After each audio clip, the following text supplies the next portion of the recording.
পরে কথা বলি, আগে তেল ভরতে হবে, আগে তেল ভরি তারপরে কথা হবে।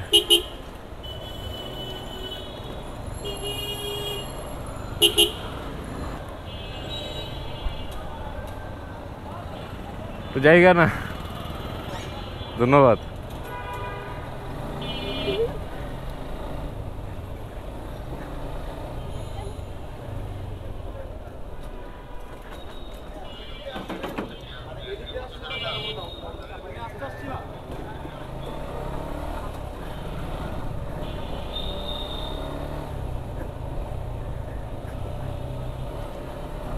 ও ভাই, I thought it was a trap. শালা আমরা যেতে দিয়ে একদম হামলা দিয়ে দিব। ওকে,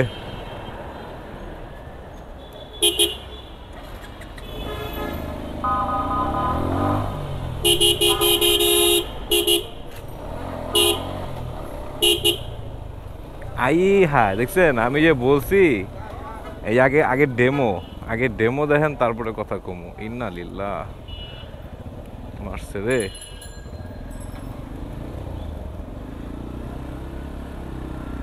আল্লাহু আকবার, আল্লাহু আকবার। কেন কি কেমনে এই যে ডেমো দেখাইতেছে, ডেমো দেখেন আগে, দেন আর দেন। হ্যাঁ চট্টগ্রাম ঢুকুম মিয়া। হ্যাঁ ওকে, বিসমিল্লাহির রহমানির রহিম। আমি জানি না আমার অ্যাকশন ক্যামেরার কি অবস্থা বা কতটুকু কি দেখা যাইতেছে বা শোনা যাইতেছে কিনা, but Broz I have a new device in front of mine, যেটা দিয়ে অ্যাকচুয়ালি জোসভাবে দেখা যাচ্ছে আমাকে, বাট আমি জানি না ব্যাটারি কতটুকু পর্যন্ত ব্যাকআপ দিতে পারবো। এনিওয়েজ, বিসমিল্লাহ। শুরুতেই যেইটা শুরু করার কথা ছিল সকাল 8টা অ্যাপ্রক্সিমেট বা 7টা, সেইটা শুরু করতেছি অলমোস্ট 2টায়। এর কারণ হচ্ছে ওই যে পানি, বৃষ্টি, এত পরিমাণ বৃষ্টি ছিল যে কারণে হচ্ছে সকাল থেকে ওয়েট করতে করতে ঘুমাইছি, আবার ওয়েট করছি, আবার ঘুমাইছি, আবার ওয়েট করছি। So now I am on my way to Chittagong. Yes, there are some reasons যেগুলা জানবেন পরে। তার আগে মেইন রিজন হইতেছে একটা রাইড দরকার ছিল ভাই, অনেক বেশি দরকার ছিল। অনেক দিন ধরে হাইওয়ে তুলি না, হ্যাঁ অলমোস্ট প্রায় 2 মাস হয়ে গেছে। তাও সুখ দুঃখের আলাপ প্রচুর হবে, প্রচুর হবে। And welcome to my another new blog. Yes, এত এক্সাইটমেন্ট, মানে যখন এই জিনিসটাতে থাকি ভাই, সেফলি রিচ করলেই, সেফলি পৌঁছাইলেই হয় আলহামদুলিল্লাহ। So hoping for the best, and আল্লাহ তো উপরে আছে অবশ্যই, ইনশাল্লাহ। এই যে জ্যাম, আমার এই সাইডে already jam. Recently break oil change করছি, তাই পায়ের ব্রেকটা একটু কম রেসপন্স করে, কারণ এটা পুশ করা হয়নি প্রপারলি। এটা একটা ভুল অ্যাকচুয়ালি, আরও প্রপারলি পুশ করে আমার হাইওয়েতে ওঠার দরকার ছিল, বাট আল্লাহ ভরসা ইনশাল্লাহ। অ্যান্ড আমার নতুন ডিভাইসটার সামনে কেমন লাগতেছে আমাকে জানি না, বাট আমি মাউন্ট করতে পারিনি প্রপারলি। লরে শেকি, আই ডোন্ট নো এটার মধ্যে স্টেবিলাইজেশন কেমন, ভিডিও প্রপারলি দেখলে তারপর হচ্ছে বুঝতে পারবো। অ্যান্ড ইউনো খাড়া ভাঙ্গা রইতে পারিছে, এখন রোদ দরকার, বৃষ্টির থেকে রোদ way more better for rider. হ্যাঁ, হাইওয়েতে রাইড করতে গেলে বিশেষ করে বাংলাদেশের রোডগুলোতে বৃষ্টির থেকে বেশি কমফোর্টেবল রাইড ফিল দেয় হচ্ছে road, because dry roads always grip খায় জোস চাকার সাথে। হ্যাঁ, বাট ওয়েট রোডসে আপনি স্লিপ করবেন। দ্যাটস ওয়াই বৃষ্টি গেছে, রোদ উঠছে, বেরোইছি, এখন আল্লাহ ভরসা। তুলনামূলক সময় একটু বেশি লাগবে, বিকজ এখন রাশ আওয়ার, এই সময়গুলোতে টোটালি রাশ আওয়ার। আর একটা অ্যাডভান্টেজ থাকতে পারে যে পূজার ছুটি, গতকালকে চাপ গেছে অনেক শহরের রাস্তাগুলোতে, হাইওয়ে রাস্তাগুলোতে, সেটা অ্যাডভান্টেজ পাইতে পারি, বাট এখন বুঝতে পারবো না, কাজ করে গেলে বুঝতে পারবো। বেশি কথা বলে বলতেছি, 2 মাস এক্সাইটমেন্ট কাজ করতেছে ইনশাল্লাহ। না, আজকে কোনো এই ব্লগটাতে কোনো হিস্টোরিক্যাল বা ভিজিটিং প্লেসে, ট্যুরিস্ট প্লেসে যাবো না আমরা, টোটালি একটা সিটি টু সিটি রাইড হবে ইনশাল্লাহ। আড্ডা টু আড্ডা ride. Okay, Look, I feel like Kobe 24, you know I had to ice my wrist. I've been ballin' since a young, you know I had to stack my chips. Bending corners, 12 personas, know we had to take them risks. You want a spot, then take a shot, don't give a fuck about no miss. We in the field, but I'm in the end zone, no I can't lie. Girl is a friend, but she in the friend zone, look at the score.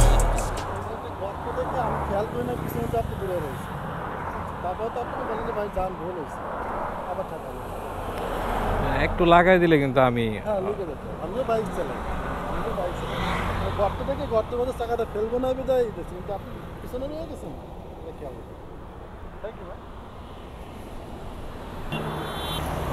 সেও bike চালায়, হ্যাঁ, তা আমিও bike চালাই, মানে সাতক্ষণ মাপ। আমি পারলাম না রেকর্ড করতে, মানে লিটারেলি পাটকারা কাতখার উপরে সে একটা চাপ দিয়ে বসলো। আমি বুঝতে পারছি যে এটা তার সে ইচ্ছা করে করে নাই, এই জন্য আর কোনো খারাপ বিষয় নিলাম না। গর্ত দেখে সে পাটকারাই করছে।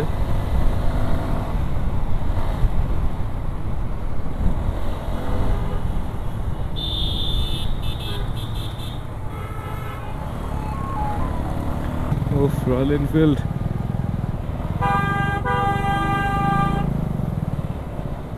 ভাই তুমি না গেলে কিন্তু আমি পাস করতে পারতেছি না আলটিমেটলি।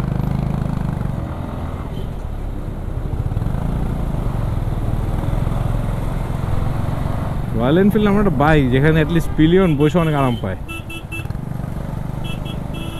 হ্যাঁ, না এমনি রাইডারের জন্য এনাফ আরাম, বাট আই থিঙ্ক বাংলাদেশের স্পেশালি ঢাকা রাস্তার জন্য এটা কোয়াইট হেভি।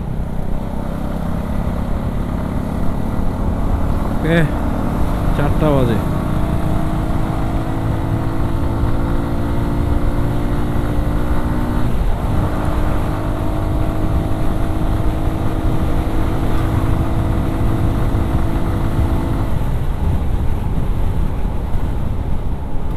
বিষয়টা আছে অনেক কিছুর জন্য থামতে ইচ্ছা করতেছে, কিন্তু এতটা সময় আমার ঢাকা থেকে বেরোতে খেয়ে দিছে আনএক্সপেক্টেডলি। যে এই সময়টা আমি ব্যয় করে আসলাম সেইটার মাসুল এখন কমতে হবে।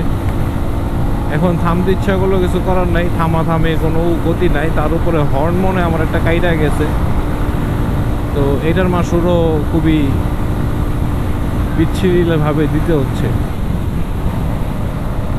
শখের হর্ন লাগাইছিলাম, আরে কাকা রে, আল্লাহ রাস্তা, আল্লাহ মারা ধরে।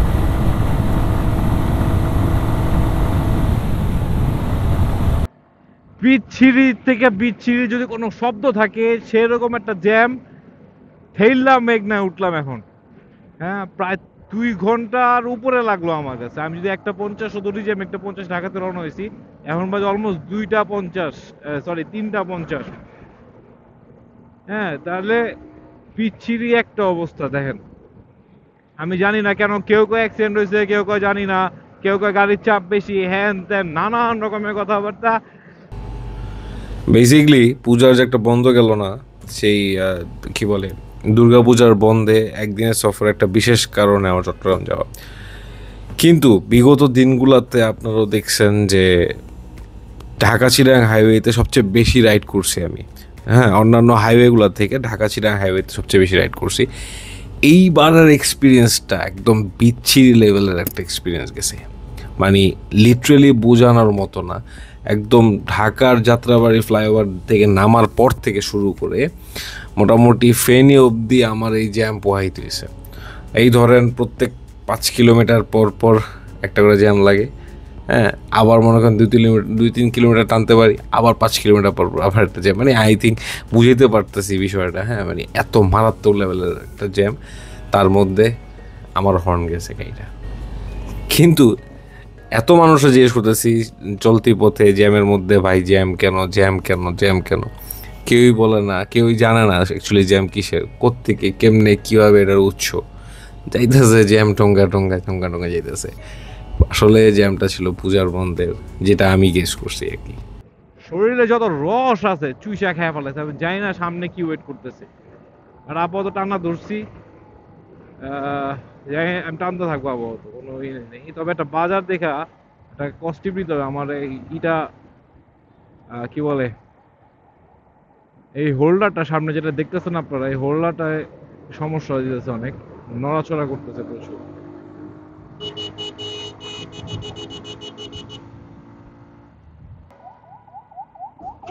অ্যাম্বুলেন্সের ভিতরে মানুষ সরবরাহ করতেছে, কত হাজার হাজার গাড়ি যে উল্টা পথে আসতেছে, কত হাজার হাজার অ্যাম্বুলেন্স আসতেছে, শালা সব কটার মধ্যে মানুষ বসা, মানে কোনো রোগী নাই ভাই, মানুষ।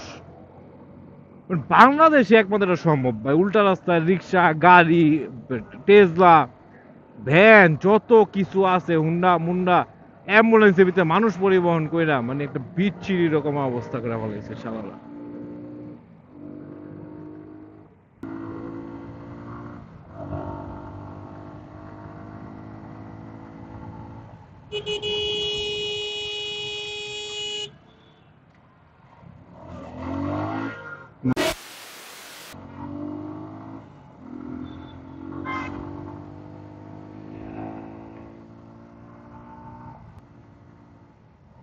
আসলে এই দেশে কোনো ভবিষ্যৎ নাই, বুঝছেন, কোনো ভবিষ্যৎ নাই। হ্যাঁ, লেজিট এই দেশে আপনার যত সরকারি আসুন, যত সরকারি করুন, আমরা বাঙালি, আমরা মানুষ আর কিচ্ছু না। আমরা সব একটা হাইওয়েতে সিএনজি, রিক্সা সব কিছু চলে, উড়া ধুরা রকমের হচ্ছে তারা টার্নিং নিতেছে, মন চাইলো ডাইনে, মন চাইলো বামে, রাস্তার বাপের। এই দেশে সরকার হওয়া দরকার ছিল একমাত্র অটো লাগর, এগরে সরকারের হাতা বহাই দেন, দেখবেন রাস্তা খালি অটো, ট্যাক্স দিয়ে বাইক চালাই, ট্যাক্স দিয়ে গাড়ি চালাই, আর এখন কোনো কিছু যাই আসে না, কারণ কোনো ট্যাক্স দেয় না। এই সরকারের উচিত যে এই অটোওয়ালাদের উপর ইদার ট্যাক্স দেন, ট্যাক্স বসান, নাইলে এদেরকে লাইসেন্স আন্ডার আনেন, এদেরকে ফিল্টারিং করেন। আমার মনে হয় না আমি কথাটা ভুল বলছি, কারণ কি একটা জিনিস দেখেন, প্রশাসন বা হচ্ছে ট্রাফিক, যারা ট্রাফিক পুলিশ আছে বা যেটাই হোক সরকার, মানে সব কিছু ছাইরা একদম উইঠা পড়ে লাগছে কাদের উপর, আমাদের মতো বাইকারদের উপর, তারপর আছে প্রাইভেট কারদের উপর। কেন ভাই, বাংলাদেশের রাস্তায় কি আর অন্য কোনো ভেহিকেল চলে না? হ্যাঁ, একটা হাইওয়েতে, একটা প্রাইম হাইওয়েতে, একটা কোর হাইওয়েতে, হ্যাঁ, উল্টা রাস্তা দিয়ে, উল্টা দিক থেকে সমানে অটো আসে, সিএনজি আসে, অ্যাম্বুলেন্সে ইলিগালি মানুষ ক্যারি করতেছে, খ্যাপ মারে, যেটা অ্যাকচুয়ালি পাবলিকের খ্যাপ। হ্যাঁ, কজ হচ্ছে অ্যাম্বুলেন্স একমাত্র বাহন যেটার উল্টা পথে আসার লিগালিটি আছে। ওকে, এই সব বিষয়গুলো কি সরকারের চোখে বা প্রশাসনের চোখে পড়ে না? So why the bikers, why us? হ্যাঁ, একটা হাইওয়েতে স্পিড লিমিট বাইকের জন্য করে দিয়েছেন 60, যেখানে সেকেন্ড গিয়ারে ম্যাক্সিমাম 150 সিসির গাড়ি সেকেন্ড গিয়ারে 60 হিট করে। তার মানে কি একজন বাইকার সেকেন্ড গিয়ারে গাড়ি ড্রাইভ করবে? একটা এক্সপ্রেস হাইওয়েতে আপনারা দিয়ে দিয়েছেন কি গাড়ির জন্য 80 লিমিট, অথচ ইন্টারন্যাশনাল এক্সপ্রেস হাইওয়ের লিমিটেশন দেখলে আপনারা অবাক হয়ে যাবেন। আপনার দেখা উচিত, আই থিঙ্ক। আপনারা তো অনেক বড় বড় অনেক কিছু বলে থাকেন, এইটা সেটা অনেক, you guys are more bigger than us.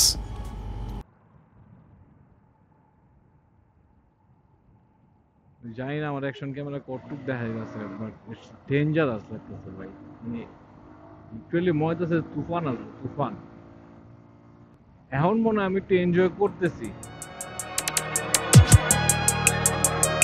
Look, I feel like Kobe 24, you know I had to ice my wrist. I've been ballin' since a young, you know I had to stack my chips. Bending corners, 12 personas, know we had to take them risks. You want a spot, then take a shot, don't give a fuck about no miss. We in the field, but I'm in the end zone, no I can't lie. Girl is a friend, but she and her friends gon' look at the score. I'm sorry, little brother, you know you can't win. This shit like a knockout. I punch like tape when I aim at his chin. So we in the back of the back. Last name drip real shit, so you know I get drippy. You ain't on my side. Do not disturb, okay?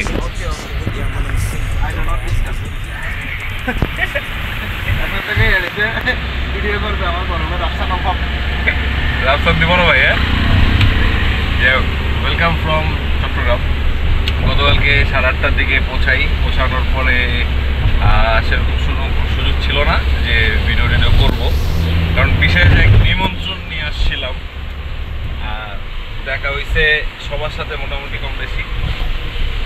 যাই হোক, এক একজন এক এক দিকে ব্যস্ত ছিল, কেউ জুয়া খেলতে ব্যস্ত ছিল। হাটায় জুয়া খেলা হয়েছে গতকালকে 16 শহর স্টেশনে, এবং রাতে বাসায় আসার পর জম্পেশ খানা পিনা এবং এক্সেস কোনো এক উদ্দেশ্য নিয়ে অবশ্যই এত খানাপিনার একটা টার্গেট ছিল, টার্গেট মাথা রাখছিল, কিন্তু ভাই আমি সাফ বলে দিছি উদ্দেশ্য এটা সাকসেস হচ্ছে না।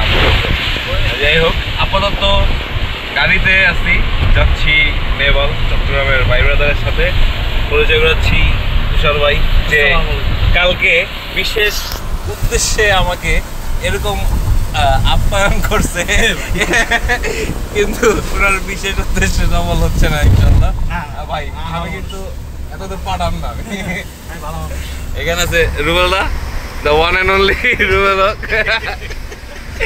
এই যে আমাদের Uber driver Amjad.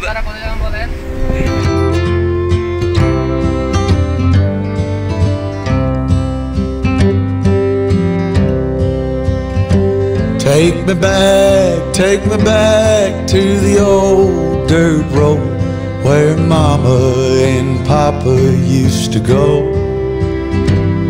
Let's sing all them songs from a long time ago and pine for them old days of yore. Welcome from the Patenga sea beach. এখন আমরা বৃষ্টি পড়তেছে, বৃষ্টি পতেঙ্গা আসি হাতে ভাই ব্রাদার সব একসাথে। তো রিল্যাক্স একটা ট্রিপ হইতেছে মোটামুটি এখন আপাতত। বৃষ্টিও পড়তেছে, সি বিচ, এবং আজকে সরকারি ছুটি। আজকে হচ্ছে দশমী, হিন্দু ধর্মের দশমী। সে কারণে এই যে আমার পিছে দি পতেঙ্গা বিচ, সমুদ্রের ঢেউ সব কিছুই দেখতেছেন।